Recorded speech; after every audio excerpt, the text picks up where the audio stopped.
guys, welcome to another design team layout for Crazy Craft Obsessions. Now, okay, so I'm doing a double page layout today. The very beginning bit here, I'm going to explain and then I'll get into some other stuff. So I'm doing a double page layout. What I'm actually scrapbooking is all the birthday cakes that my kids have had individually on their own pages. So I decided that all their cakes over the years, some are homemade, some are purchased, some are extravagant, you know, all that sort of thing. And I thought it'd be really cool to do that on one layout. So I'm actually going to do that for all three of my kids. And I'm actually going to show you 3 different ways of maybe memory keeping a similar memory in case you've got 2 or 3 kids. 4, 5, 6, however many you have. Okay, so what I'm doing is I'm using the Pinkfresh Studio Happy Blooms collection. Now, what you can see me doing here, and the reason I've slowed this down, or I haven't sped it up, I should say, is because I wanted to show you how I did this. No technical tools involved. I simply folded it in half, creased the center, and then I just used my T-square ruler, which of course does not go diagonally across a 12 by 12, but I make it work and I get it to go straight. And then I use this one that I've cut, I use as a template for the other sheet. It's that simple. Like, I just want it, but I wanted to slow it down so you could see exactly how I did this.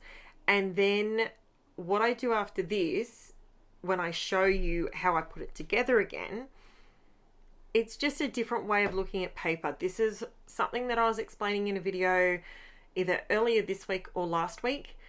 I just want you to, what I'm trying to do on my channel is I'm trying to get you to look at paper and supplies a little bit differently. Instead of looking at them as, so this is how I put it together. So you can see that obviously I have one sheet that is the big check, and then I have the more gingham sheet as well. Sorry, I realized that my camera was a little bit crooked, so I had to fix it up. Sorry about that. It's over now. It wasn't an earthquake. It's okay. So I wanted to do something like that with my papers. So I put it together like that, and then I grabbed some white cardstock. I'm just using the American Crafts white textured cardstock, and I'm just adhering it to that just with some glue. I am using the art glitter glue. You can, if you want to try that out, that is in the Crazy Craft Obsession store, and you can give it a go. I absolutely love the stuff. They also have the fine metal tips as well. Now, the reason I'm using glue, I actually had somebody ask me the other day, and I think it was Carol, was asking, when I sew with a sewing machine on my pages, which is something that I do on this layout, what I actually do, what tape runner do I use? What do I use? So I use wet glue. The reason why I use art glitter glue specifically is because the sewing comes up shortly, but this is all self-explanatory, so I'm going to explain this stuff over the top. Now, what I wanted to actually create here was a bit of a tone-on-tone effect. Believe it or not, I have never ever used saltwater taffy distress oxide before. Never used it. Today I use it. I'm just trying to add something other than squares onto this page, but I don't want to take away from the photos because I've printed quite a few photos. Obviously this is Angela, so she's turning 15 this year, so which is kind of scary, but yeah, so what I wanted to explain, when I sew on a layout, I use my art glitter glue for 2 reasons. One, it's a wet glue and it dries very quickly and it has a really good hold. And 2, that was probably 3 things, but anyway, but 2, the reason I don't use a tape runner or a tear tape or anything like that is because that actually stays tacky. So your ATG, if you use that, if you run over that with your sewing machine, what actually happens is the tape grabs hold of the thread and it gums up your needle, and then you end up with all sorts of problems. How do I know this? Because I did it. And then I realized after cleaning my machine, which was easy to clean, I just used some alcohol, rubbing alcohol, and I cleaned it all off and it was not a problem. But at the time, I only had 2 sheets of this particular paper and it completely destroyed the layout that I was trying to do. So learn from my mistake and or take my knowledge and run with it, whichever way you want to look at it. And it just, for me, it adds a little something extra to your layout. I don't hand sew and I don't machine sew on every layout because then it becomes redundant. However, for this particular layout, I thought it would add something extra because you've kind of got a plaid and you've kind of got a gingham in these papers that I'm using. So I kind of thought, you know, sewing wouldn't look odd on this page. So I decided that I would sew down after I go through and do all the stamping. I was going to sew it and then do the stamping, but then I realized I'm going to stamp on top of the sewing and I'm not going to get a crisp. I have a real thing when I stamp, it's got to be a crisp looking full solid shape. I love the Distress Oxides for this. Again, another question that I've had. What inks do I like to stamp with? I'll be completely honest with you. The reason I settled on the Distress Oxides, I did buy the Distress inks. So I have a full set of inks and I have a full set of Distress Oxides. Why do I always reach for the oxides? See, I've sewn it now, just FYI. This is what I do on the back. Don't panic. You don't have to tie knots everywhere. You don't have to do anything like that. You just pull it through and fold it over, washi tape. That's all you have to do.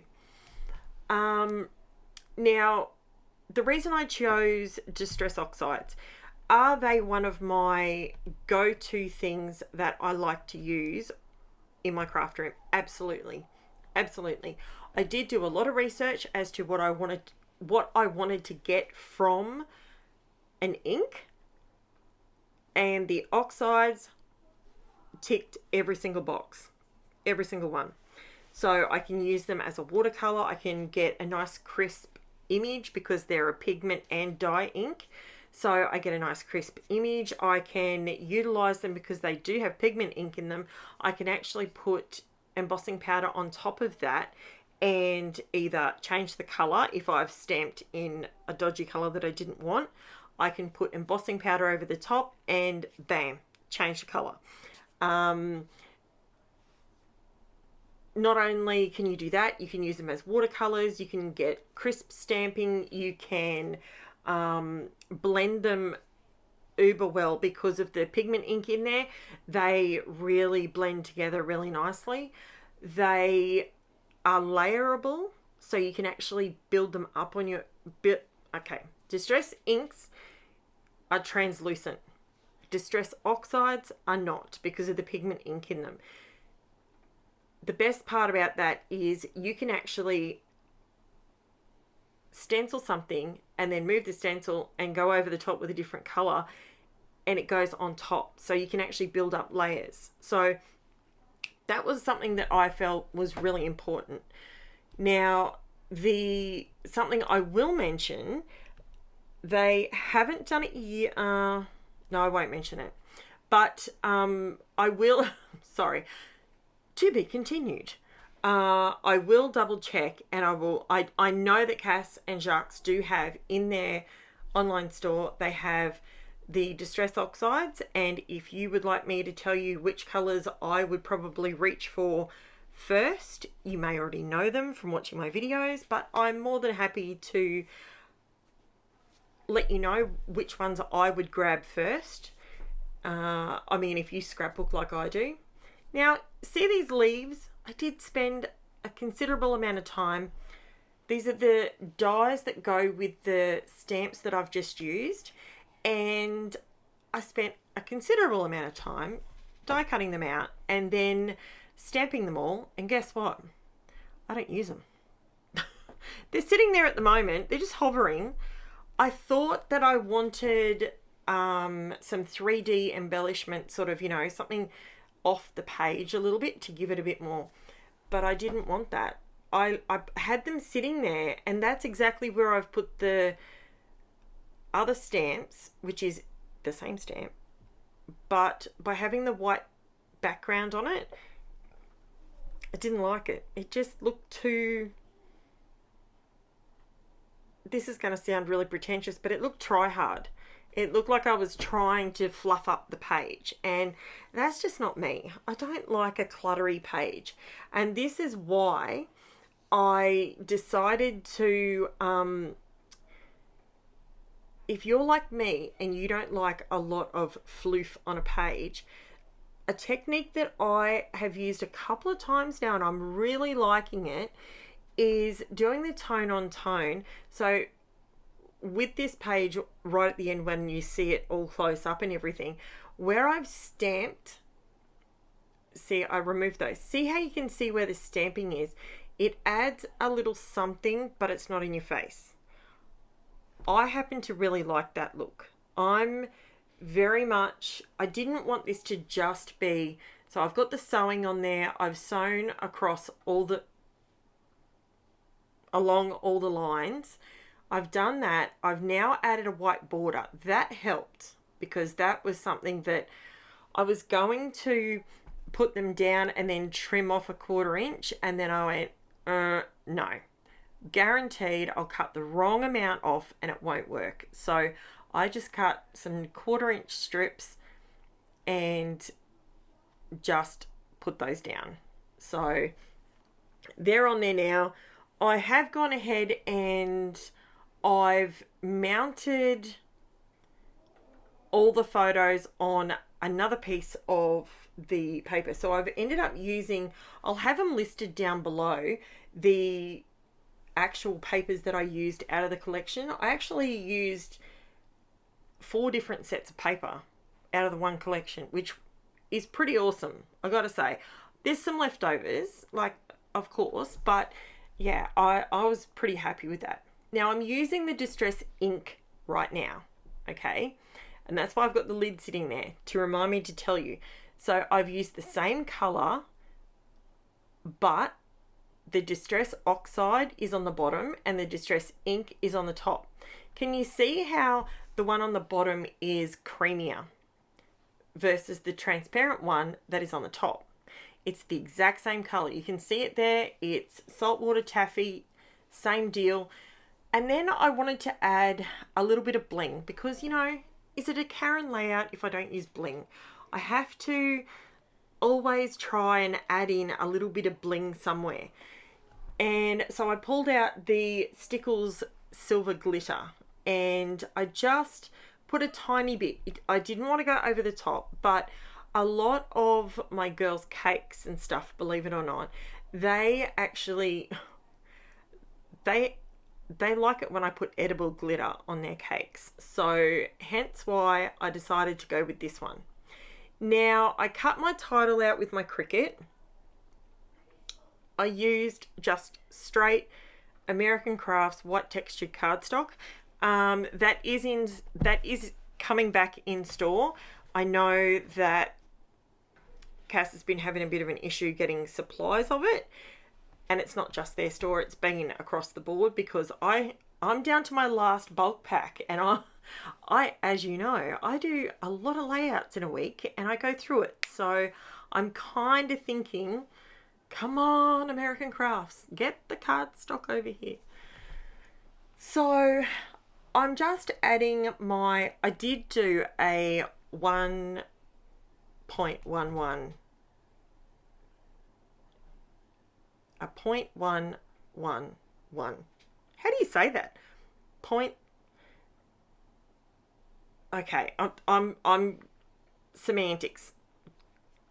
The offset that I have on this particular layout, I've gone to 0.111 instead of my usual 0.69 or 0.83 because I wanted it to have a little bit more white around it, because the whole layout is so colourful. I wanted to give your eye somewhere to rest. Now, with this layout, underneath the title, because it's over 2 pages, underneath the title, you'll see there's like an empty space. That's where I'm actually going to do my journaling, but I'm typing my journaling out and attaching it that way. And because it's private stuff, you know, like I share, I mean, I've got a photo of me having a C-section there, but, you know, I mean, at the end of the day, well, you can't see anything obviously, but, yeah, at the end of the day, these are birthday photos and all the rest of it. So I just want to put a little private thing in there. See underneath the word birthday, see how there's that kind of little space? That's where I'll be putting the journaling. It just automatically and that's why I went with a long title. That's another thing I wanted to let you guys know. Don't be afraid of doing a long title.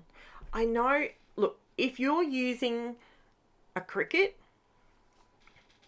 it's not expensive. If you're using lots of thickers, I can understand why you would try and minimize the length of your titles so that you're not using all your thickers on one layout. I get that too. I really do like a long title.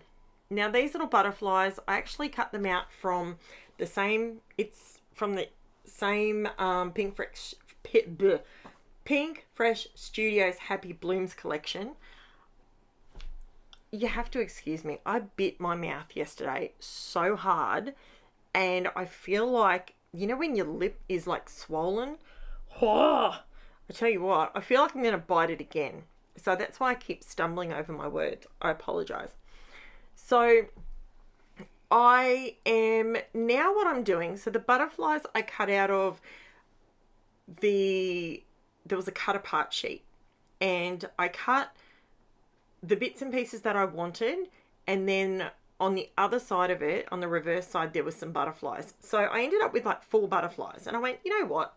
They might actually go in here really well.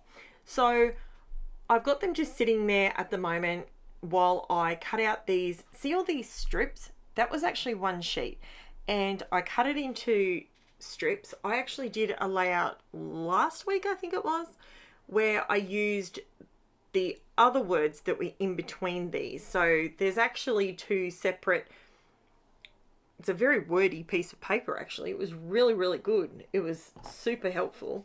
And I think it's called Happy Place, that sheet. And it's got heaps of different words and phrases on it. And I thought, you know what? That is what I'm going to use for journaling on this page. Because they were all things like, this day was memorable, love this day. Like they're generic, but they actually go with all these birthday photos. So what I decided to do is, and most of the ones that I wanted to use were in the pinks and the purples. So it didn't clash with the page. There was a couple that I was going to use and they were green, and I went, nope, it's not going to work on this layout. But you know what? I've still got Taylor and I've still got Jennifer to do, so you never know. This is a way of getting a lot of photos down. It doesn't have to be birthday photos. It could be,